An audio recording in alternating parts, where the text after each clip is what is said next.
Today we're going to be doing this thing on the balance. Now, did anyone come to a presentation like this during Welcome Week? All right, so this is good. So this is review, right? And you might, oh yeah, I forgot about that, but hopefully it's helpful.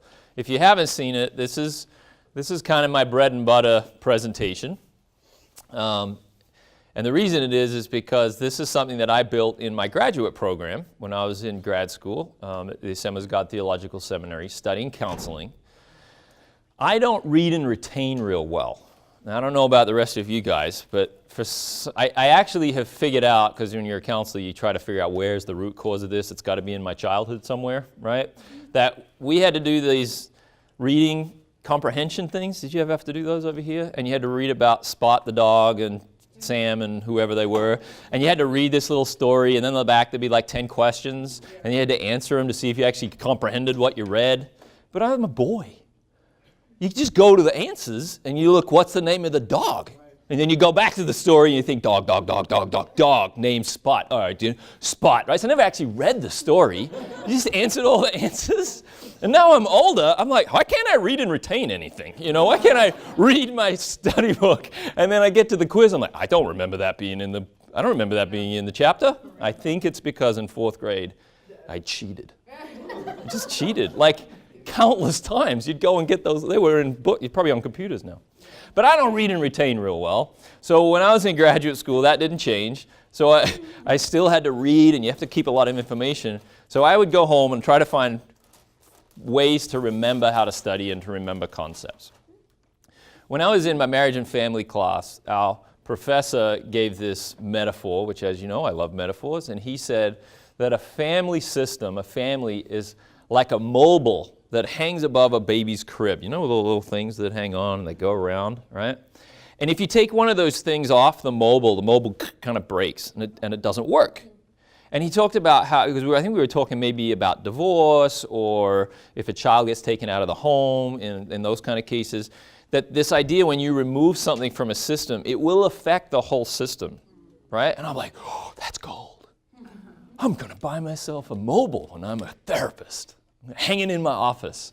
Because I thought that was such a great analogy. Now, I'll kid you not, I go to therapist's office, they all got mobiles hanging in there. I thought it was just this guy's story, but it sounds like it's kind of a dime a dozen.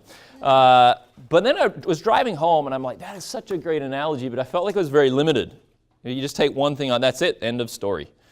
And I thought about it a lot more, and then went into my shed and started banging around with things, as I often do.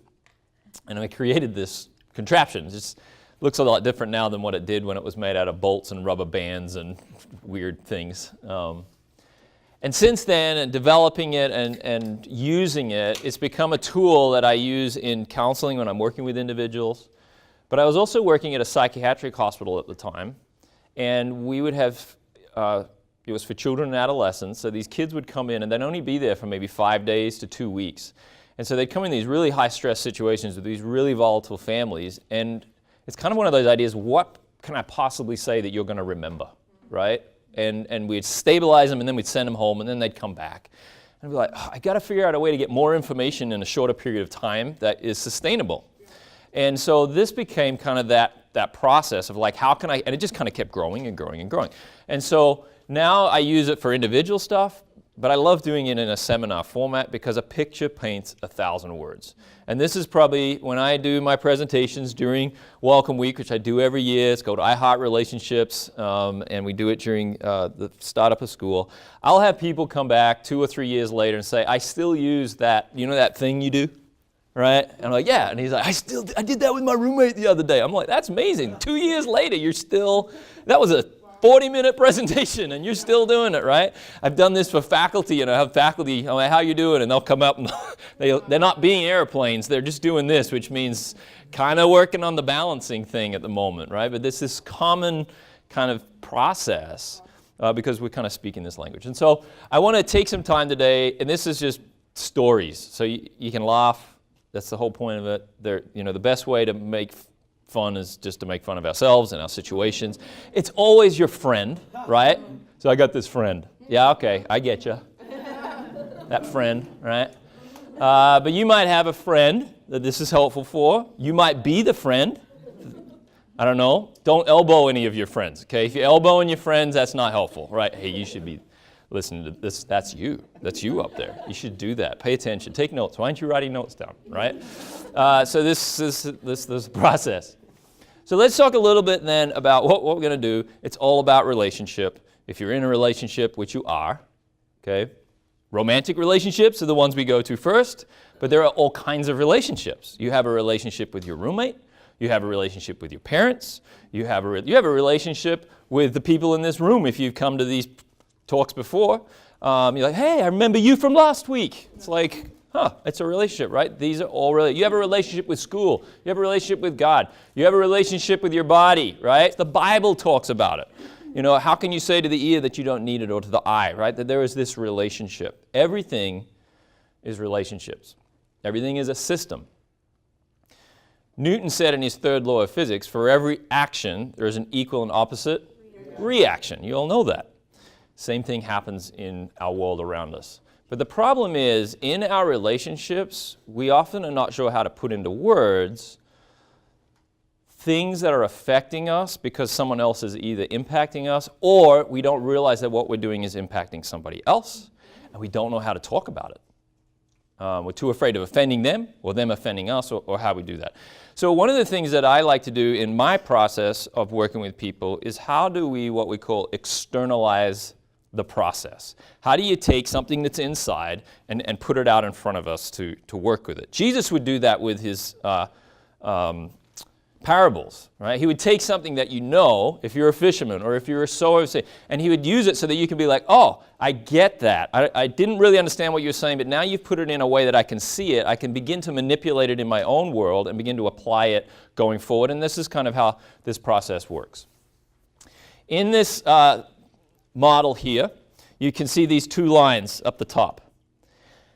Next week, when we talk about anxiety, we're going to talk about the window of tolerance. Okay, window of tolerance. But we're going to pretend like this is the window of tolerance right now, meaning if it goes outside of that lines, things are bad in our system. Okay? So if we can keep it in there. Now at the top, it's kind of erased a little bit there. It says abandoned at the top, and at the bottom it says overwhelmed. Now, here's how the stories go. So we're going to talk about a lot of different relational systems. And hopefully there's somewhere in here that you'll get it. And this is physics. This will be really profound. It'll be super easy. Once you get this, I could probably stop talking. But I like telling the stories, and everyone laughs because it's like, oh, I've seen that, and that answers that question, and that's this one. And my hope is that as you watch this process unfold and the different stories we tell, that it will inform you maybe to how you relate to other people. It maybe inform you how people are relating to you, but you don't know how to give them feedback on that. Does that make sense? And if there's people that have seen this or experienced this, or you've got to watch this YouTube video on this because once you've watched it, then we'll talk about it. It allows you to talk about the system, about the relationship, without them maybe feeling so attacked. Because I'm not talking at you. I'm talking, this is just what I feel like in our relationship. And like, oh, I get it. How do we make adjustments? Yeah. So here we go. So we're going to do a basic relational, because everyone wants the relationship piece, and we haven't done that in our Todd Talk. So we're going to do the dating relationship. We'll start there, because it's college. So we're going to use, this is going to the blue guy over here. We're going to call this Tom, and we're going to call this Mary, okay, just for argument's sake. Now, Tom and Mary, let's say they're North Central students, and they're juniors, right? So they've been here a while. And they decide that we've dated in groups, which is good. And that's what Mom and Dad said to do. Stay in groups. Nothing bad ever happens in groups. So we stayed in groups, and we moved into the apartments now, so we don't actually have the meal plan. And you're like, thank you, Lord, right? But it also means, how do we eat? And there's an opportunity. And so we're going to say, Tom says, he builds up the courage, and he says, Mary, do you think one day we might be able to go to half-price apps at Applebee's or something? You can choose if you want. And Mary's like, I thought you'd never ask, right? So they decide they're going to do half-price apps. Big day. So Tom says, tell you what, I'll swing over to the apartment and I'll pick you up at like 4:30 because they probably start at 5, and right? You never can get them at like 9. That's weird. So, so we're going to get there. So he gets there. So Tom shows up at the door, right? And he knocks on the door and he's sitting at the door there waiting for it to open, looking this way. You always got to look this way when you, guys, if you don't ever stand there like this because that's super creepy. All right? You got to look this way. Like something's over there, but there's nothing there. It's like a brick wall. Oh, hey, right? So Mary opens the door. Tom comes in, and he's like a bit nervous, and she said, I'm almost ready to go. I just haven't finished putting on my face. Come on in. There's some reading material in the living room on the table. I'll be right out. So Mary goes back into the room, wherever she goes to do her thing, and Tom's in there, and he's, feeling a little nervous, checking or whatever. And he goes in, and the reading material that she pointed out is there on the table, and there's Bridal Magazine Today, Bridal Magazine of the Future, Bridal Magazine of Tomorrow. So Tom is having a moment now, right? I mean, these half-price apps just got a whole lot more expensive in his mind. So he's sitting there and he's thinking, I don't know, like I'm not super smart, I don't read and retain real well, but I think I'm reading the room okay. Come on in, there's reading material, here's the only table, this is the reading material. Pause our story. Tom is feeling something right now. What's Tom feeling? Overwhelmed. What else might be feeling? Anxiety, right? Oh my goodness, what has happened? This place is possessed with this weird thing, right? Okay, so Tom's sitting there and he's having these feelings. All right, Mary comes out, she's there, she's got her red pumps and her red clutch and she's ready to go, right? And Tom's like, boom, out the door. All right, come, let's go. He must be hungry, she thinks. So off they go. They're getting in the car. Usually he opens the door because he's been sending all these signals, right, to see if she I can open my own door, thank you very much. Don't ask him for half-price apps if they say that, right? This is like social cues that you're trying to figure out, am I going to get turned down? So he's been opening the door, but right now it's beep, beep, jump in. It's like, wow, what's wrong with Tom? He usually opens the door for me. Oh, something's happening here, right? He goes in, they go out, they have their half-price apps, they're out the half-price apps, and he says, this is great, but I think we should go Dutch tonight, I don't want to get the wrong idea, we'll just split the bill.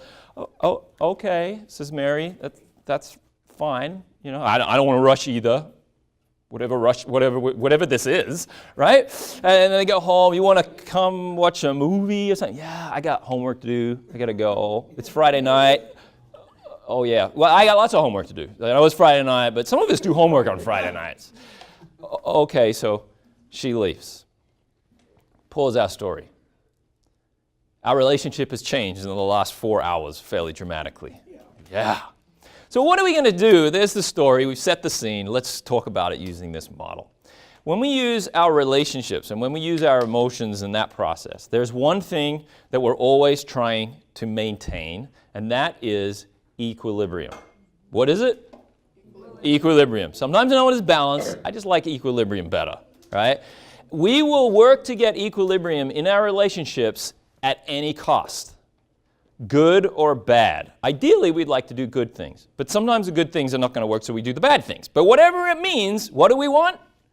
Equilibrium. Okay, keep that in mind. I'm going to ask, this is me a quiz, right? I'm going to ask you, what do we want? Your answer is equilibrium, right? So here we go. Tom comes in.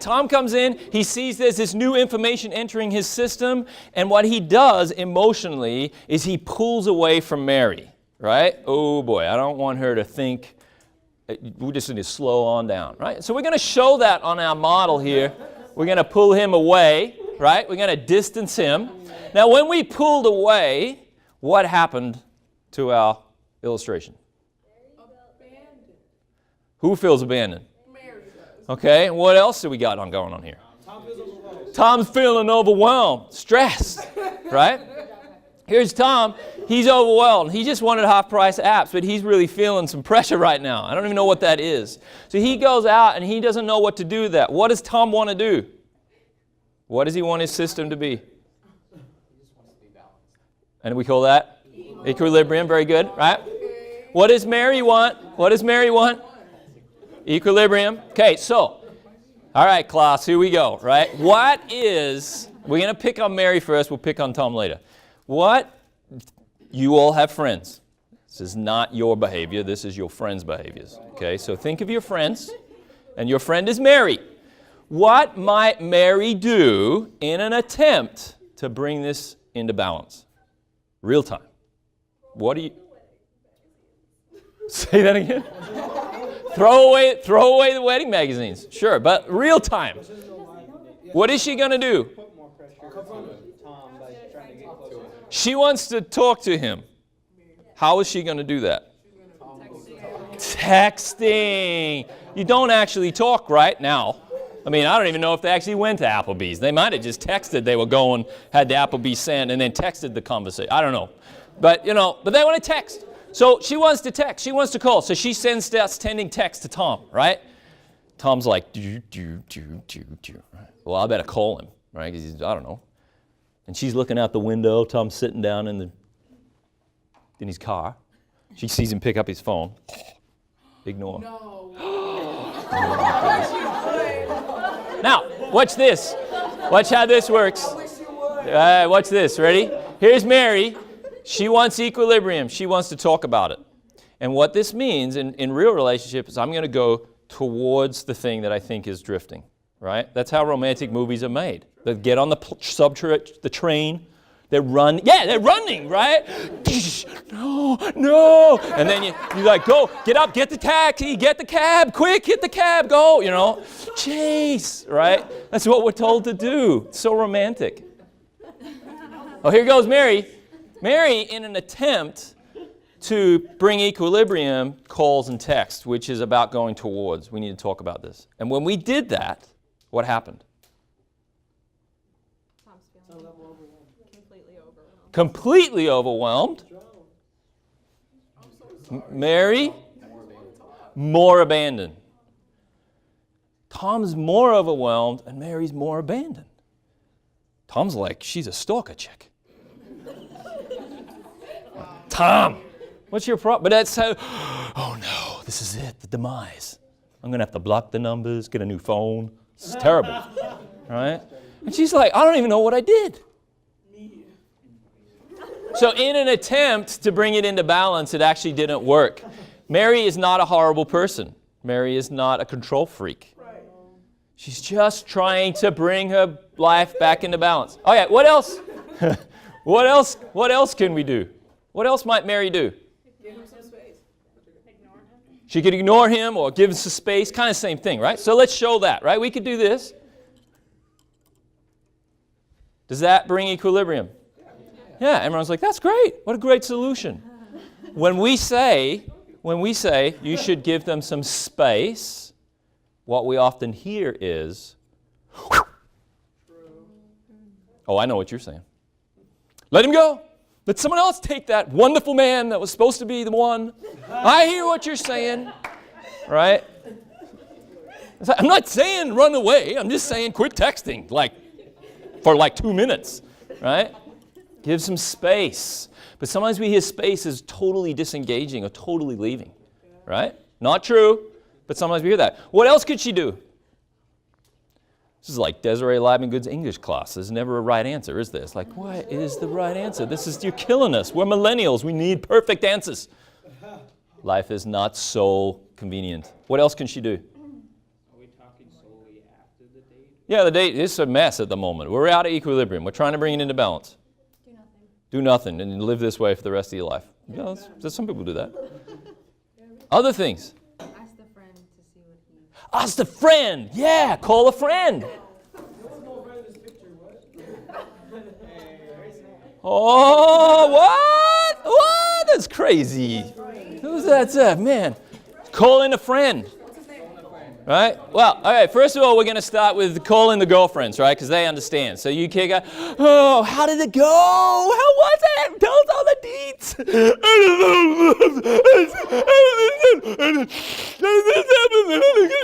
deets. We can't understand you. Slow down. Look, just get the ice cream, get the notebook.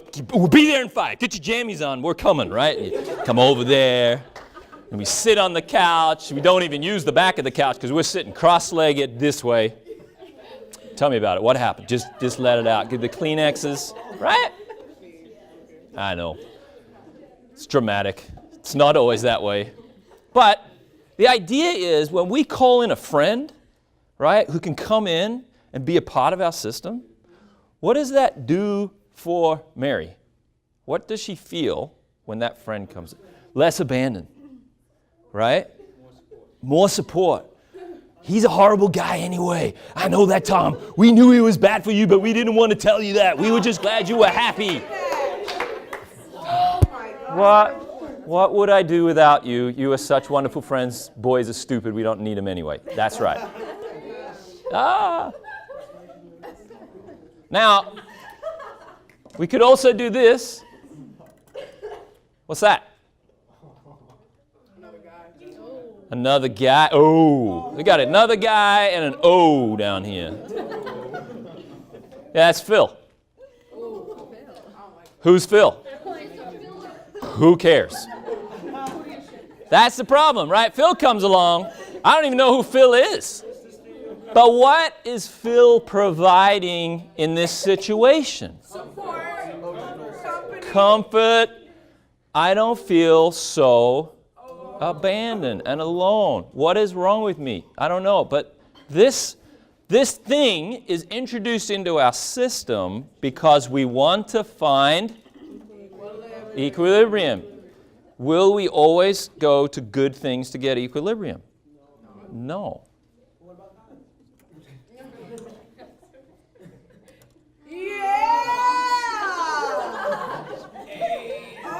There he is. So there's the Lord, right? Now, there's also this, okay? There's also this. Everyone wants it to be a big screen TV.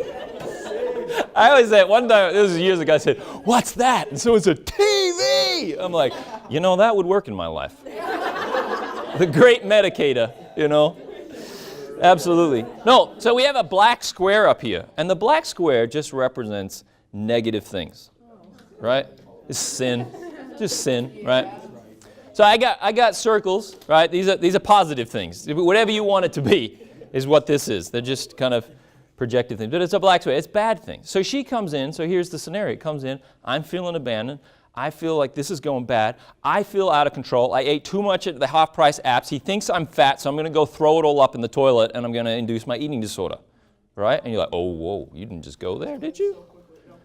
And you're like, why do people do that? Because I can't seem to get my life into equilibrium. And this works, and it may not sustainable work, but it will work for now. I go get drunk. I go do drugs. I go do whatever it is, my vice, that I thought I was over, that I thought was under the blood and taken away. And then when stress comes into our system, we're trying to figure out a way to bring this into balance. And that's hard, right? Sometimes as a counselor, when people come in and their life looks all together, I know that this is how their life looks. And they're not going to tell me about this for a while, right? But it's there. Now, yeah, no one talks anymore. It's like, yeah, okay, jokes all aside, but it's true, right? That's true. That's why it works, though. That's why we do this thing. Paul talks about it. The thing that I do that I wish that I didn't do, a wretched man that I am, right? Why do I do this? Because I feel things that I don't know how to tell other people what I feel. I don't know what they are, and I don't know how to articulate it, and this works, right? Okay, so let's move on, because that all got really weird just then. We were quiet, like, well, that got serious. I got an altar call now or something, All right, let's get the jokes rolling again, quick. Bring back the human defense. Okay, so let's say we're going to switch out our analogy here. Let's say, Tom goes, he's like, man, this was crazy. Tell me about it. It's like, oh yeah, she started texting me, and she's like, well, tell me what happens. I went in there. She wants to get married. She wants to get married. What are you talking about? Everyone in her apartment's getting married. Her roommate's getting married. She wants to get married. He's like, what do you mean her roommate's getting married? Yeah, roommate's getting married like a couple of months. Oh. Well, what, didn't you know that? No.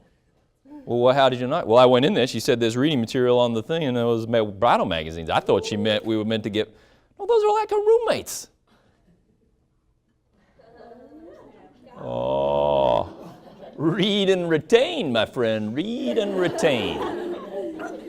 All right, so Tom calls. Hey, maybe I overreacted. Oh, you think? right? So anyway, Tom and Mary figure out their differences. They talk.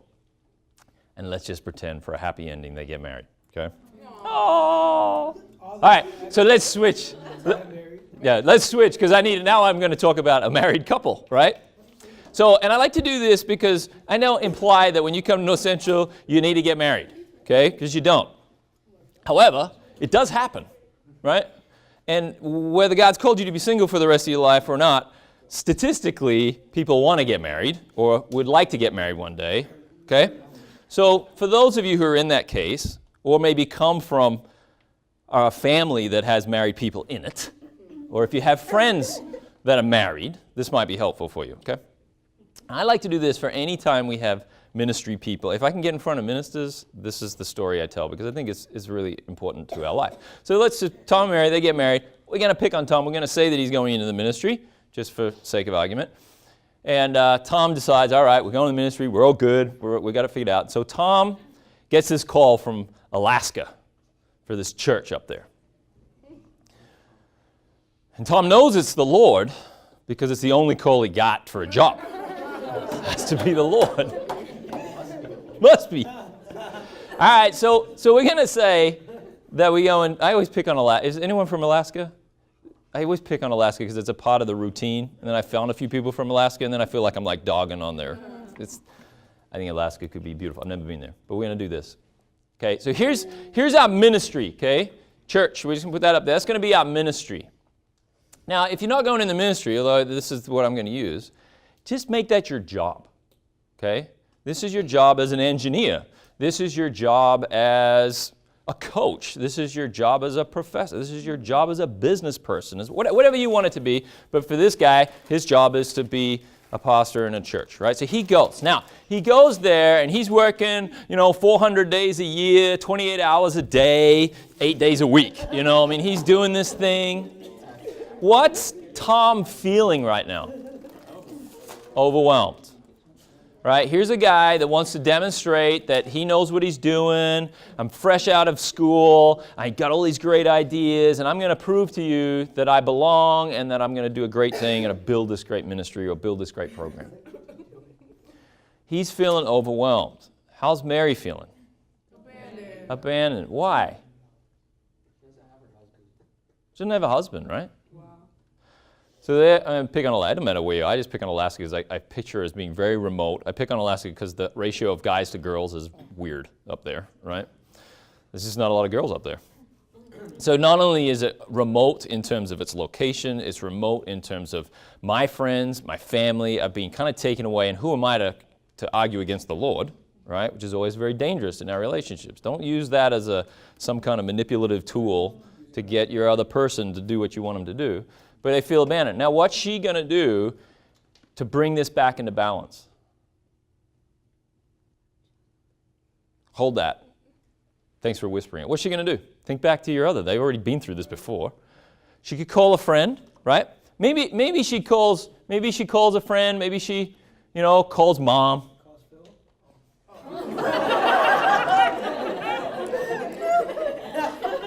True that. Just happened to be on Facebook. Phil, what you doing? This is true though, right? Because you wonder how these things ever happen. How could this possibly have happened? This is how it happens. What else could she do? She could sin, right? We bring up that black square. So I start to try and do things that are not productive, that are not healthy, because I'm trying to figure out how to bring this back into control, and I can't control it. I can't communicate with my husband about it. I can't tell him what I'm feeling. I don't even know what I'm feeling half the time. I just know I don't feel right. So I do something. What else can she do? She can do healthy works. Now, you could do this. Yep. We can hang the circle up there. Now, I will say this to you. As ministers, okay, and this is a personal thing of mine, don't ever tell a minister's wife that they can run the women's ministry unless they're called to run the women's ministry. All right? And I'll tell you that from my life, because that's not how my world rolls. Right? But sometimes that's the kind of thing, oh, yay, Pastor Todd's here, and you must be his wife. Great, we've needed someone to run the women's ministry. Let's pack up the stuff. We're going back to Minneapolis. We're not going to Alaska. Right? But if this is the thing, right, if this is something that's important, whatever it might be, right, there's lots of different things you can do. It's like, actually, I feel really apart. I got involved here. I'm doing this. Or I got this job, and I love it down here. And so things can work, right? So it can be good. What else can she do? She can try to get closer to him like she did last time. And what happens when that happens? More overwhelmed, more abandoned. Right? What else could she do? You just talk it out. Separate. You could try. We're going to talk about it in a second, but you're right. Talking would be a nice way to do it, right? But let's just not go to all technical stuff. Right? Now we can do this. Equilibrium. Yes? Yeah? Could be better. Okay? What does this look like in real life, though? It doesn't have, you don't jump 5 pegs in a moment. It's slow, right? I'm going to be home at 6 o'clock. Okay, I can't wait for you to get home. I'm looking forward to hearing about the day and what God's doing at the church. 9 o'clock rolls around. No Tom. Candles are burned down. Steak's cold. Oh. Hey, honey, I'm home. All right, it's in the oven. Maybe tomorrow we could talk about it. What's going on? Yeah, tomorrow. Tomorrow's your day. Well, I was going to come home at 6, but I was in the parking lot. And man, God just opened up a door, and we were talking about it. I got a guy saved, and then we got back to their family. We went back to their family, and we had supper with their family. It was just an amazing night. Mm-hmm. Nice. You know, you do you. That's great. And sometimes we move away emotionally, and it looks fine, looks great. We're not getting into a divorce, right? We didn't hear the whoosh, although that might come eventually, right? Looks balanced, but are we really in a healthy relationship? The big deal is if I just don't want and need as much, then I won't feel as abandoned. Just lower your expectations, right? And he's appreciative of it because he's not so overwhelmed when he's at church worrying about what his wife's doing at home and how she's going to nag him to get home and all this stuff, and it's super overwhelming. If she stopped nagging him, it feels like things are getting a lot better in my relationship. Maybe. Maybe not. Now down the front we had a whisper of, you could have kids. That's why I've got to pick on the guy to be the guy that's a workaholic. You could have women who are workaholics, but all right, we'll pop a couple of bambinos on there. Right? All right, balanced? Yeah. Now, I'm not bashing kids. Kids are wonderful. I got 2 myself, right? Now, one might say, great, that's the answer, right? But the problem is, sometimes that is the answer. Sometimes that can be helpful because the kids are now meeting a need. I need you, Mom. You're great. People come up and touch your belly, and you're so wonderful. We're making your dinner. We're doing all this stuff, and all of those abandonment things. I'm like, I'm a big deal now, right? I got kids. Your kids are great. They're so cute. I love what you're doing with the hair. It's so nice. I'm a great mom. I know. Thank you, right? So it's all good. But the problem is, kids don't come by themselves. They come with homework. And they come with chores and horseback riding and fishing and cutting down trees if you live in Alaska. I don't know what they do in Alaska, right? Skating or, what, I don't know, right? Lots of stuff. Now, what's happened to our system? She's overwhelmed. And he's feeling abandoned. So he's got this thing. So now he's got to figure out what's he going to do to bring it into balance. You can't have kids. It's not working. Yeah. What can he do? He can pick up a hobby. He can coach the kids in sports. He can take one of the kids, right? Seriously. Okay, now what you might say, that's weird. Why would you take? It's not like I cannot kidnap the kid, right? This is called, you're a dad, be a dad, right? So you might need to come home and you might need to, because you're like, if you don't take those kids out of the house, we might not have any kids anymore, right? Hey, that's not my job. I'm the pastor, not a babysitter. Oh, no, you didn't, right? You got to share this process, right? So maybe it is this idea of what do I do and how do I help in my relationship. But what are some negative things that he can do to bring it into balance? He's feeling abandoned. What's he want to do? Find someone else, right?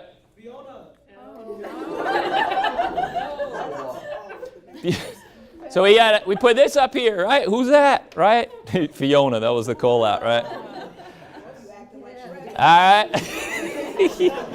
Now, the question is, people will say, why does this happen? Does he not love his wife? And it would be like, they mean nothing to me, which is such a weird statement, but that's often what's said in the movies. It didn't mean anything. And in some ways, it's like, in relationship to this, it kind of, it didn't mean anything in terms of what they have, but it did mean something. Yeah. It did something, right? It brought balance for a season, for a time. Now there's this.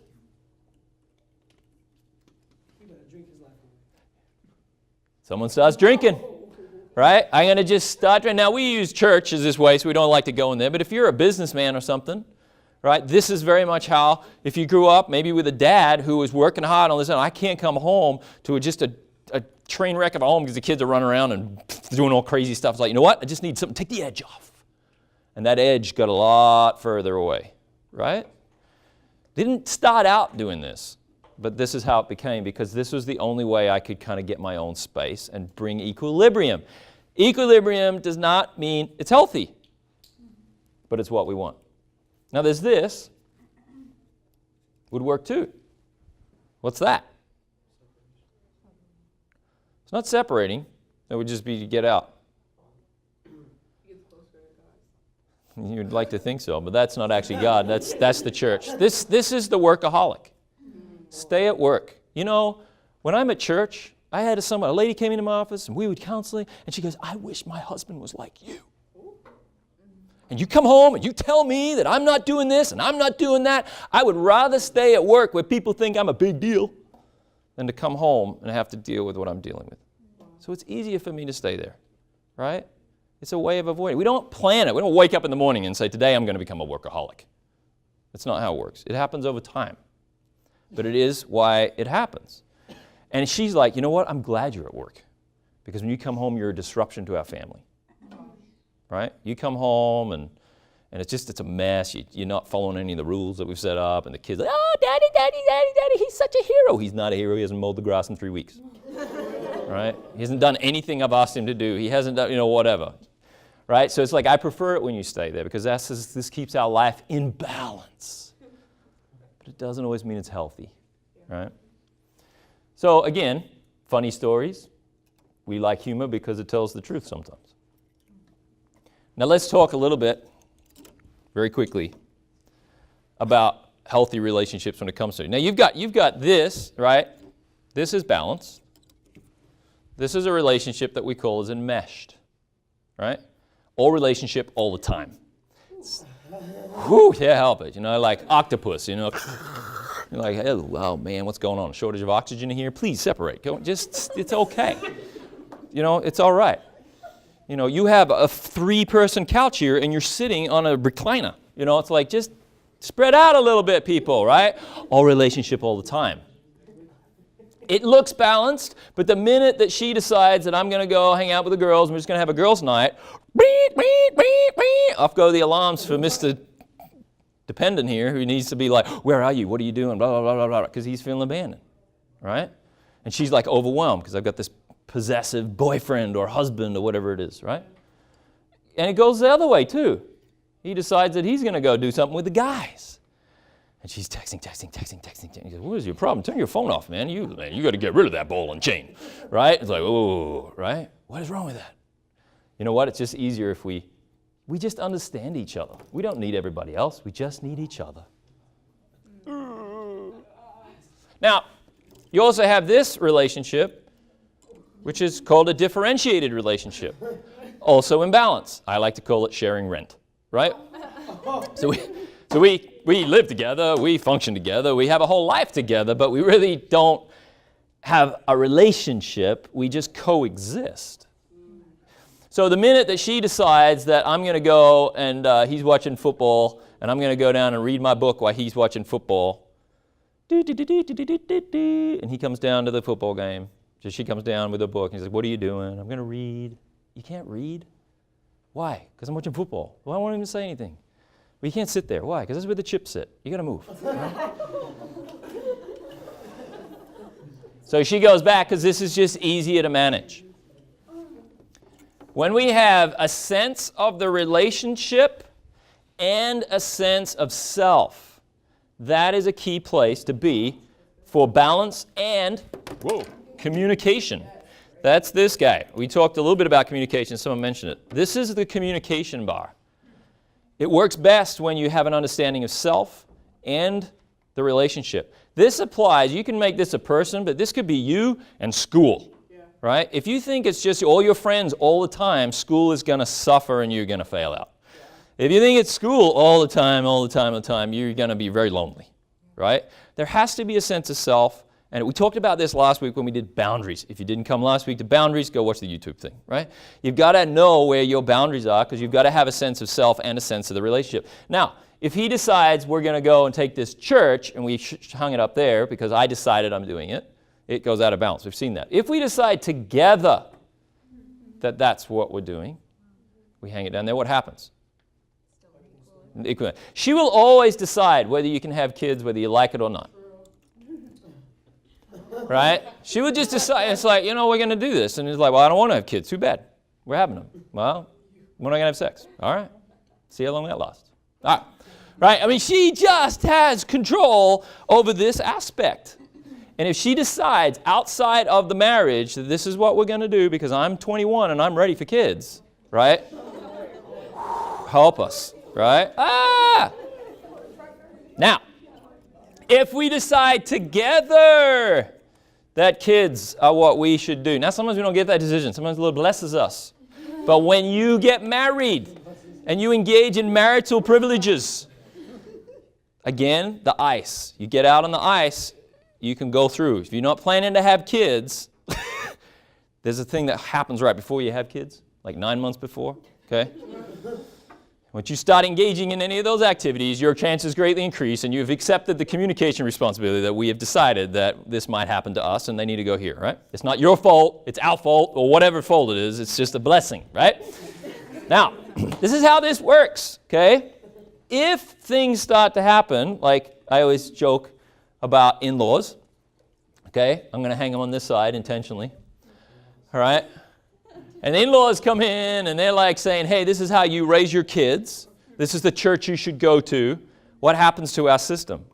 Whole thing's out of whack, right? This is not the parenting bar. This is not the adult bar. This is where this couple decides what is best for their relationship, right? In-laws, we want you a part of our relationship, but you go down here. It's not the little kids' table at Thanksgiving. It's just how the structure, in Minuchin structural family therapy, this is how it was set up. Dads need to be doing dad stuff. Moms need to be doing mom stuff. Kids are not moms. Kids are not dads. Kids are not your friends. They are your kids. This kind of know your place, know your structure.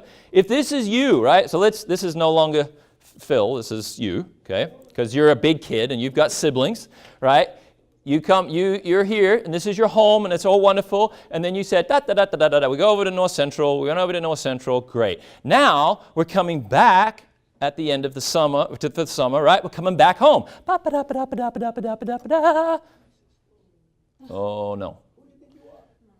He's like, oh, well, you know what? I go to college now. I don't have a curfew. I just come home whenever I want. And that's my bedroom. I'm sleeping there. Get out, whatever it is. And it's like, whoa. We liked it when you weren't here. But sometimes we come back to our homes and we think this is the adult bar and we get equal say and we, you need to do this. It's like, no. You still go here. Now, you're a bigger person, but you still go here, right? Because this is how our family functions and operates. Last thing before we finish up, because I want to make this also about school. That's you, that's school. Balance, right? When you started this year, it might have looked like this. Then you got this assignment. Then you got this assignment.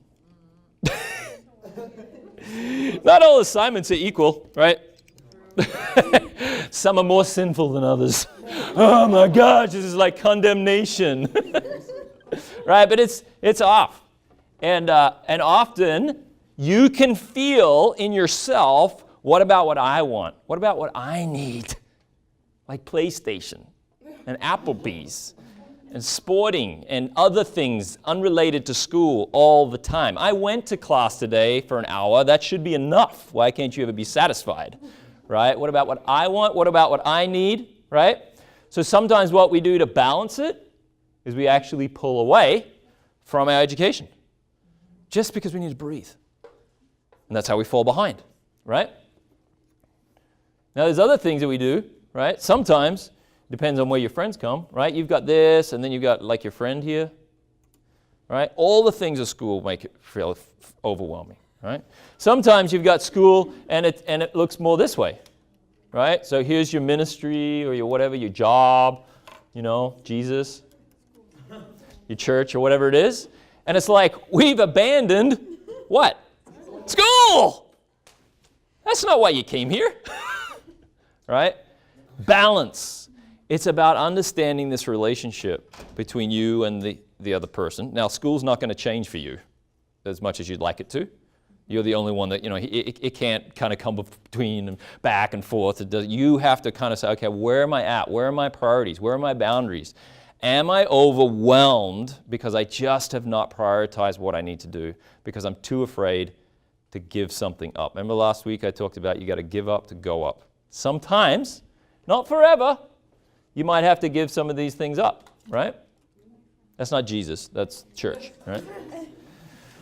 Right? But you might have to give some of those things up. Or you may need to have your communication bar, right, saying this is a relationship between school and me, and this is you're my friend, and I want you in my relationship, but I can't have you come between this because you come in between it, and that stresses me out.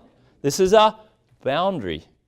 I want you in my world, but not in my bedroom. Remember that conversation? Sometimes you got to be in the living room, sometimes you're in the kitchen, sometimes you're out in the yard, sometimes you're not even in the yard, right? Make sure you get people in the right place. Does that make sense? So we're going to finish there because we're kind of out of time. But hopefully, now you've got this boundary thing going up and down. You can start to think in your head. And when I started building this in my program, I learned I would have these little drawings next to my. Grab a pen here. Next to my, I learned something, a theory in counseling, and I would draw this little diagram like this, right? A little cross, which would be this cross. And I'd put a little guy on here, and I'd say, okay, this is how the story started. And then they would say something, right? And then they had a kid, let's say, in the story. I'm like, oh, kid, add the kid. Put the kid here. Oh, what's going to happen? It's going to go like that. And then I'd be really smart. Like, maybe they're feeling abandoned. Well, that's very good. How did you come up with that? It's like, just a thought I had, right? And it just helped me formulate what might be going on. And then I'm like, well, what kind of things can we do to problem solve? And I had this thing in my head that said, then what would I have to do over here? I've done trainings for our orientation leaders that help, and it's called Be the Balance. And so we'd have these scenarios of people coming to school and their student leaving, and what that will make the family feel like when you take them out. And then as a peer counselor, are you going to be with the student and make the student feel welcome? Or are you going to maybe lean into the parent and say, you know what, let me tell you about North Central, and make the family feel less abandoned? Does that make sense? So it's kind of this way of trying to figure that out. And in your relationships, my hope is that you can remember this idea, draw it on a piece of paper if you need to, and kind of do a little bit of an equation to say, what can I change? Where can I move it? It doesn't necessarily mean it has to leave, right? You don't get rid of your kids. But you may have to say, I need to engage in my kids in a different way. If I don't want to do the kids, then I need to start picking up some of the domestics in a bigger way, right? I've got to start doing that. So it's a way of problem solving and moving things in our life to be more effective of staying in equilibrium than to just always capitalize on maybe negative things or arguing or frustration because I can't communicate what I need, and that is I'm either abandoned or I'm feeling overwhelmed. Hopefully this is helpful. See you next week. Bring a friend.